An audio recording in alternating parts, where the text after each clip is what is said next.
Common లా admission test exam prepare అయ్యే స్టూడెంట్స్కి మనం ఉపయోగపడే విధానంలో వన్ లైనర్స్ని ఎక్స్ప్లెయిన్ చేసుకుంటున్నాము. అందులో భాగంగా Sandeep versus atomic energy act సంబంధించిన కేసు ఒకటి చూద్దాము. అయితే ఇక్కడ మనం తెలుసుకోవాల్సింది ఏంటంటే, ఈ కేసు నుంచి మనం లా ఆఫ్ థాట్స్లో ఉన్న ఒక కాన్సెప్ట్ని మనం కనెక్ట్ చేయొచ్చు. అది ఎలాగో తెలుసుకుందాము. ఈ కేసులో పిటిషనర్ ఏం ఆర్గ్యుమెంట్ చేశారంటే, atomic energy act 1962 section 14 sub clause 1A private కంపెనీస్ని అటామిక్ ఎనర్జీ ప్రొడక్షన్లో రానివ్వకుండా రిస్ట్రిక్ట్ చేస్తుంది, ఇది ఫండమెంటల్ రైట్స్ని వైలేట్ చేస్తుంది అని ఆయన రిట్ పిటిషన్ రూపంలో ఆర్టికల్ 32 ఉపయోగించి ఈ కేసు ఫైల్ చేశారు. అయితే ఇది ఆర్టికల్ 32లోకి రాదు అని, కంప్లీట్గా యూనియన్ గవర్నమెంట్ రిస్ట్రిక్ట్ చేయొచ్చు అని చెప్పి కోర్టు చెప్పేసింది. అయితే కాన్సెప్ట్ ఏంటి? లయబిలిటీ. లా ఆఫ్ థాట్స్లో మనం లయబిలిటీ నేర్చుకుంటాము.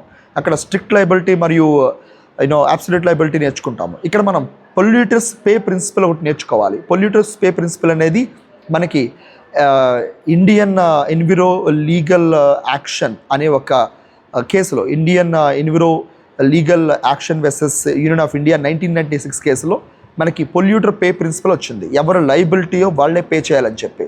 సో దీన్ని మనం దృష్టిలో పెట్టుకుని ప్రైవేట్ కంపెనీస్ని తీసుకుంటే కనుక లయబిలిటీ ఆప్షన్ అనేది కొంచెం ఇబ్బంది పడుతుంది, కాబట్టి ప్రైవేట్ కంపెనీస్ని రిస్ట్రిక్ట్ చేయడం జరిగింది అనేది గవర్నమెంట్ తరపు లాయర్స్ యొక్క వాదన.